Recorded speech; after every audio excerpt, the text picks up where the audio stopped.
Hi, and welcome to Enchantment of Eternity's review for Mr. Robot Season 3, Episode 4, Metadata. This video is a part of a series of videos where I review episodes of Mr. Robot, so I have to start with a spoiler warning for Mr. Robot up to Season 3, Episode 4. If you haven't seen it at this point, you may not want to watch this video, otherwise some things may be spoiled for you.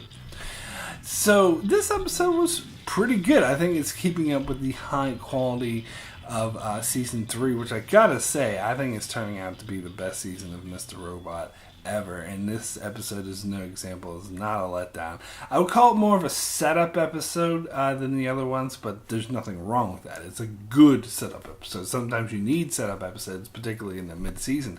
I was worried that the mid-season would have filler episodes, which this most certainly is not, because you get a lot of really great character interactions and a lot of things that really build the story and build the characters and help set up nicely for what is to come. So overall, really enjoyed the episode.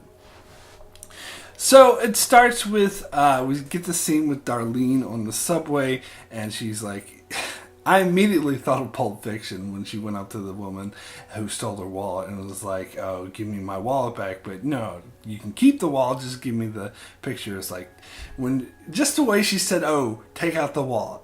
Now take this out, because I think Jules in Pulp Fiction had him take out the money, and he kept the money and kept the wallet. I don't know. Whatever happened, it just had a Pulp Fiction vibe to it. It's like they're borrowing a bit too heavily from that scene. I don't know. But it was really cool. It shows the sort of desperation that Darlene was in, how she doesn't give a fuck. She's like, I don't care about the money because I've robbed from everyone. I robbed from you. I robbed. It shows like how much this guilt is weighing on her, and I think it does this very effectively. I think the scene was really cool. Really helps, shows the state that Darlene's in and how this will affect her actions later in the episode. When she gets home, of course, Dom's freaking out because she sees Elliott in her apartment. I like how Dom's able to handle this without sort of trying to give it away. And when she tries calling Darlene, she left her phone home. She has to just go out, casually walk by her and say, "Don't look at me. Just by the way, Elliott's in there. Don't blow her cover." That was cool. And then, of course, when Darlene does a good job of not blowing the cover when she actually confronts Elliott. And I like it from Elliott's perspective. This is the two of them finally moving past their shit, because from his perspective, he thought that she was his trigger for Mr. Robot, and that's why he was avoiding her. But then he comes to find out that Mr. Robot's actually been appearing pretty regularly, and he's not aware of this. And I like how she sort of brings him up to speed about how you attacked me, and she doesn't even know who he is anymore, switching between Mr. Robot and Elliott. So that was pretty cool, and I like they're sort of decided that they're both on the same page and they want to stop Tyrell and Mr. Robot from doing the stage 2.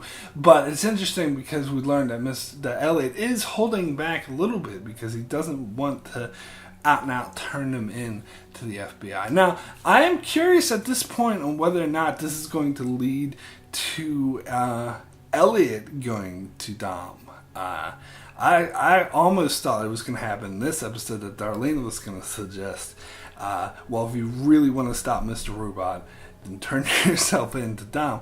I mean, because he tried to stop Mr. Robot before by going to putting himself in prison, but that was for completely unrelated hacking, like a minor offense which Dark Army could just swipe under the rug very easily. If we went to Dom about Mr. Robot, maybe that would be more effective. But on the other hand, Dom, of course, isn't going to see Elliott as two different people. He's going to see him as the same person. But it would be an interesting thing, saying, hey, I have split personalities. I don't know if it would actually quite turn out in their favor. And of course, the big thing is that Dom's boss, which nobody knows at the moment, is working for the Dark Army. So if he found out about it, then the Dark Army could take steps to stop him. So it's interesting. So I don't know if it's going to lead. Maybe it could lead eventually once they get more information about Elliott working with Dom on the sly, like on the side without the FBI knowing. But I think that would be something down the line. I think it would be really interesting if they built towards something like that. So anyway, we get this sort of almost reconciliation between Darlene and Elliott, because Elliott like apologizes, saying I was such an asshole to you, so sorry, because I was helping you. And then she has Darlene stay in Sheila's old room across the hall, so you can sort of keep an eye on him if he turns into Mr. Robot, and it ends out working. Kind of working, because Darlene does see Elliott, or Mr. Robot, if you prefer, with Angela. So she knows that Angela's in on it, but she wasn't able to follow them because they sort of ditched. They went to the subway and then got a cab, so they sort of ditched her. But it was interesting, so that Darlene knows a bit more about knows that Angela is involved in stage 2. And then we get sort of the scene at the bar with Darlene and Dom, and Darlene's just sort of trying to have a casual conversation, and she's like, basically says, look, I gotta do things my way, if you want this help at all. Which is, we learn more about Dom too, and it's sort of interesting to seeing these two connect on that level. But Darlene, it's interesting because you see her character here where she's saying, no matter what happens, even though I have immunity, I'm going to lose. I'm going to lose my brother. I'm going to lose everything that I have. So my life is essentially over anyway. And it's interesting seeing this dynamic, because on the one hand, she's sort of reconciling with Elliott and hugging him, but on the other hand, she knows what she's doing will lead to him being arrested or worse. So she's sort of betraying him at the same time that they're reconciling. So it's really interesting, and I think could be other ways this conflict between her inner conflict could be resolved without her having to betray Elliott, like I said. But I don't know, we'll see. But it did really work for this episode. So, yeah, moving on more to Dom. We get this scene with this F Society guy in this arrest where they, track the F Society. And now this sort of confirms the theory, which pretty much was a given from the beginning, that Dark Army is the one putting on this fake F Society. Because we know the real F Society consisted of, the 5 people, Elliott, Darlene, Mobley, Trenton, and can't forget his name. He's deceased at the moment. We know that he's dead, and Mobley and Trenton are in Arizona, and perhaps they're dead. We don't know, but they're off doing their own thing. So it's just Elliott and Darlene. So there's no F Society. So this is obviously Dark Army is pretending that there's still an F Society in order to keep the FBI chasing their own tail. And that's what, of course, what Santiago is pushing. Oh, this is all F Society, because we have confirmation in the previous episode that Santiago is working with the Dark Army. And that they arrest him, and Dom grills him and is like, "Who's your boss?" And he's just like, "F Society is my boss." And we see him. He's chilling out in his underwear, watching TV right before he's arrested. And as soon as he hears the FBI coming, he puts on the F Society mask, because it's so obvious that he's purpose. This is just a setup to keep the FBI occupied while White Rose can do her thing. And it is interesting that they did, when Dom was talking to her partner, she brought up, well, usually Dark Army people kill themselves when they're captured. But there's a reason why this one didn't, because his whole purpose is to be captured. That's his function. He doesn't actually have any sensitive information that he needs to keep from him. His whole purpose in life is to keep them occupied, which I hope Dom sees through this. I think that would be more interesting. We do see that she is a bit more because during the interrogation she mentioned White Rose, and I think she could pick up on it, because the guy was being really stone-faced through the whole thing, and as soon as she said White Rose, he looked at her a bit concerned, only for an instant, like just a glimpse, just like an instant. But Dom is really a well-trained FBI interrogator or investigator. She should have noticed this, and hopefully she did notice this. Of course, that's not enough to prove anything, but I think it's enough to get her instincts going and keep her motivated. That of course, her partner was like, "Oh, it's just a black web internet myth, White Rose, blah blah blah, nothing."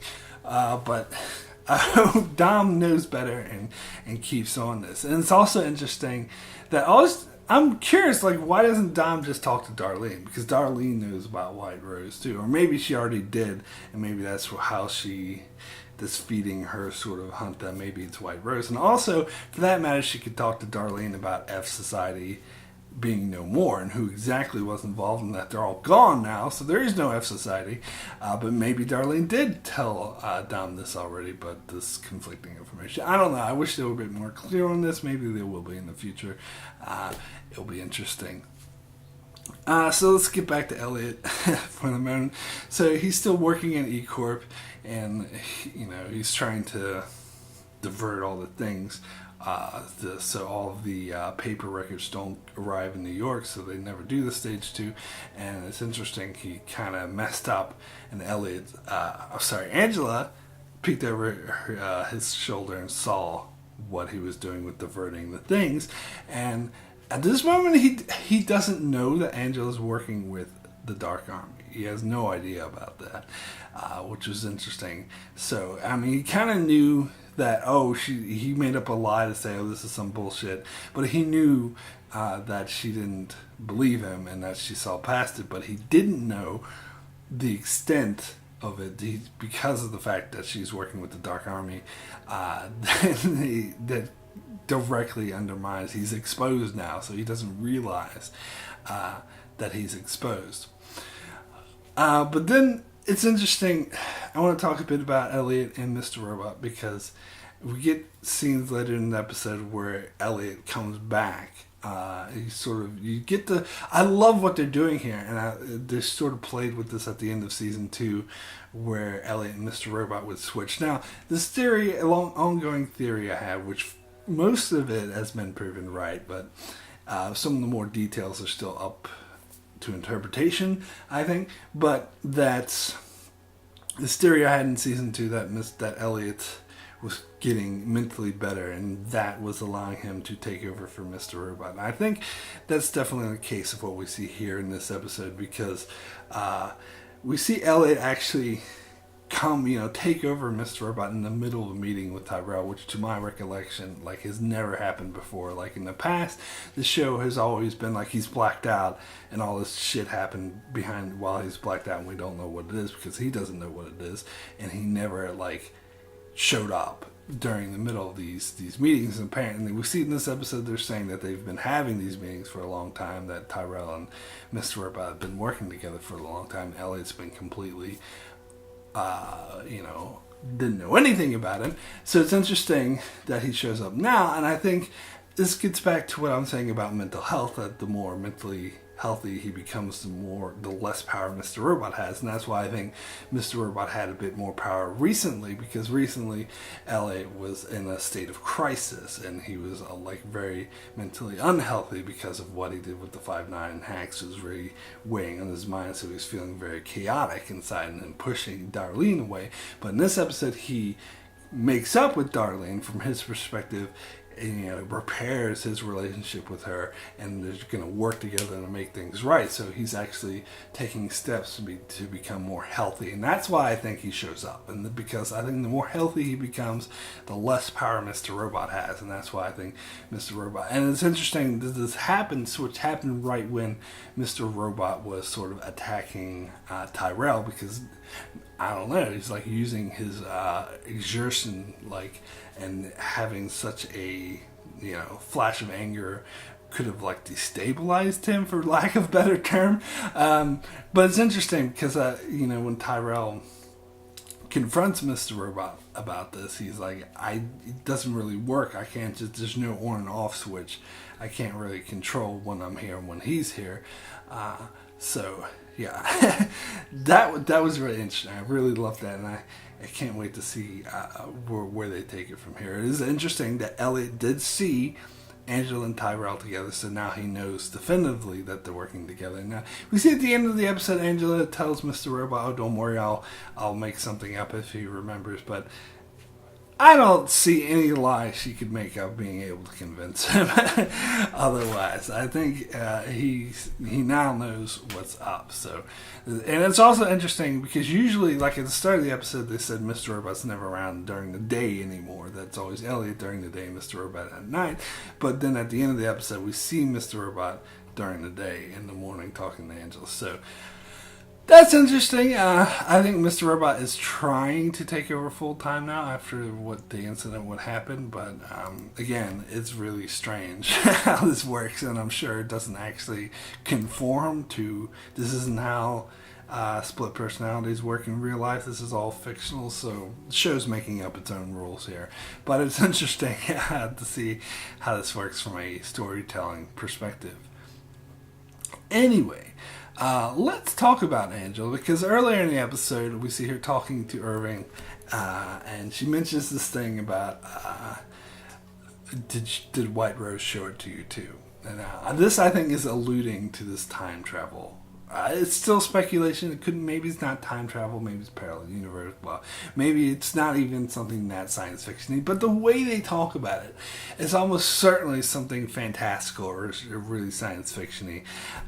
Especially the way Irving was describing it, because when she asked if Irving believed it, and he said, well, science can do these really miraculous things. Like 100 years ago, we wouldn't be able to make these good of ribs or whatever, and so I believe that science can accomplish great things. So that does make me think that even if it isn't time travel, it is going to be something really like futuristic, science fiction-y, almost fantasy-like realm, which I have actually no problem with whatsoever, and I think this could improve the show a lot. I know some people may have an issue with it all of a sudden introducing fantasy elements, which previously was more of a realistic type show. But this, as I said with the whole Mr. Robot Elliott swapping thing, the show's always sort of skirted reality in the first place, so it wouldn't be that big of a deal to me. So I'm actually looking forward to it, and I have a feeling that this won't be revealed till the end of the season, and this is something we'll explore next season, which I actually have no issue with.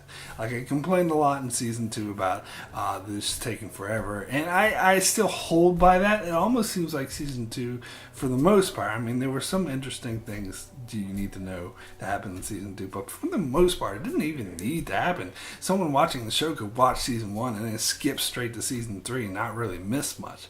I mean, they miss who Dom is and some details like that, but I don't know. I probably talked about this enough already, but I'm loving season 3. But anyway, it's interesting in the conversation where Angela is talking to Irving, and she's talking about how Irving is up the schedule, and Irving says to her, "Oh, it's a good thing we have a man on the inside." Then, at first, I thought he was talking about Santiago. But then I realized, watching the scene in context, he's talking about getting the stuff done. So he's talking about Elliott. So from his perspective, because he still doesn't know about the split between Elliott and Mr. Robot, so he thinks that Elliott is a man on the inside working for them, when in fact he's working against them. So that's really interesting.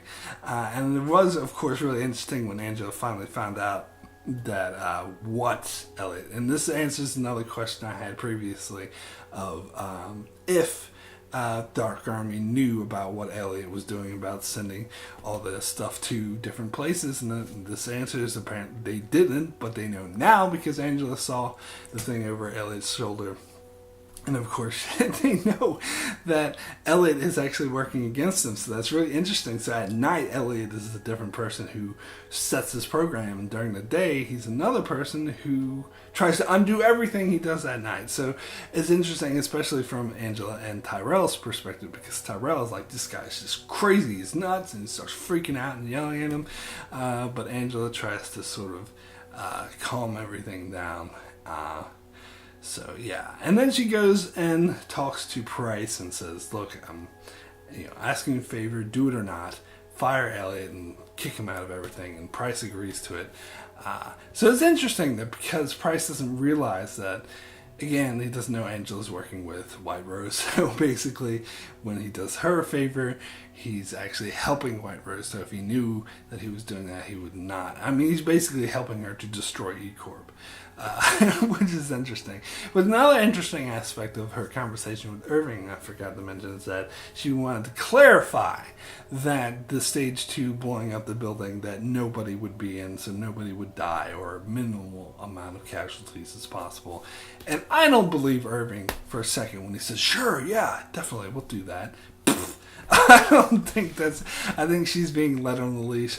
Because I think it's made clear in the past that Mr. Robot, Tyrell, White Rose, no, they don't care if people die in the building, and so yeah, I think Angela, whatever this weird thing, time travel, whatever she saw, she's letting that go blind her to everything else. And if it is time travel, you could theoretically say that anyone who's killed those, that could be undone anyway, so the deaths are kind of meaningless. I'm sure that's the perspective that someone like White Rose would be looking at it. So, speaking of Tyrell, it's interesting he's saying that he's going to take over now, because he's sick of, Elliott, Mr. Robot, whatever, the whole switch, and how he's working against him. He's just Looney Tunes. Again, it's interesting now, it's always like Tyrell calling Elliott crazy, or Mr. Robot calling Tyrell crazy. Either way, it's the kettle calling the pot calling the kettle black. They're both crazy and they're both hypocritical, and it's interesting where he's talking to Irving and he's like, I can't do it. Creative differences, and Irving does this tact where he's trying to stroke Tyrell's ego in order to get him to do it. It's like, well, maybe Elliott, you're right, Elliott's not a god, but you're the god and you can do it. So it's interesting to see if that works. I have a feeling that it will. But yeah, I mean, I think Tyrell has been shown to be somewhat of a computer genius, but I think the show's made it very clear that no one is a better genius than Elliott. So whether or not he can do what Elliott could do, definitely not, but it doesn't mean he can complete the task of setting up for what they need to set up for. Maybe. It's totally possible. So that was pretty interesting. Also, he sees that you have to tell my wife that tell her we're going to go away to Sweden, or I don't think this is Sweden, this is somewhere to escape everything, and I can't see the baby monitor anymore. Try to get that back online, let her know that we're ready to leave, blah blah blah. Now I thought about this watching the scene. Does Dark Army know that his wife is dead? And the answer is yes, because Santiago knows, and Santiago is working with Dark Army, therefore Dark Army knows. But whether or not Irving knows isn't completely clear, but if I had to guess, I would say yes, he does know, and he's straight up lying to Tyrell because he needs to. He knows that if he tells her, oh, sorry, she's dead, that's going to be a huge distraction for him, and it's going to really fuck things up in terms of getting stage 2 done. Now, if he does know, how he's going to try to stretch it out and pretend that she's still alive during this time, and maybe once it's done, it'll be like, oh yeah, by the way. But Tyrell specifically said send her this message. I suppose it could be as easy as saying, okay, I sent her the message. And as far as like the baby monitor, that would be a bit harder to fake. I suppose they could do any random baby monitor or find out where his son actually is. But he would notice the difference in venue. I mean, I don't know if they go as far as putting on they could fake it, I suppose, using footage from the past and try to pretend like it was new footage, not he was watching. I think that's probably their most safest bet, but I don't know. that is pretty interesting. It's still interesting to see how Tyrell is going to react when he finds out his wife is dead. Now, in retrospect, when in the previous episode or a couple episodes ago, when Santiago was saying we can't make it public that she died, I think in retrospect he was thinking more from a Dark Army operative rather than the FBI agent, because he knew that Tyrell can't find out about this because it would stop him from doing his work. That's a really interesting way of looking at it. Anyway, my rating for Metadata out of 10 is a 7. Very good. I had no issues with this episode. It's just, in itself, it wasn't like a great episode. It's more of a setup episode. But again, there's nothing wrong with that. It was really good at setting things up. Really good at, developing the characters and situations and getting me really excited for the rest of season 3, which I gotta say is really great so far. So that's it for my review of Metadata. Be sure to check back here every week as I continue to review episodes of Mr. Robot. Also be sure to check out my channel as I continue to cover many other shows like Game of Thrones, Star Trek, The Expanse, Discovery, and more. So be sure to subscribe so you can keep up with all of that. Thanks a lot for watching.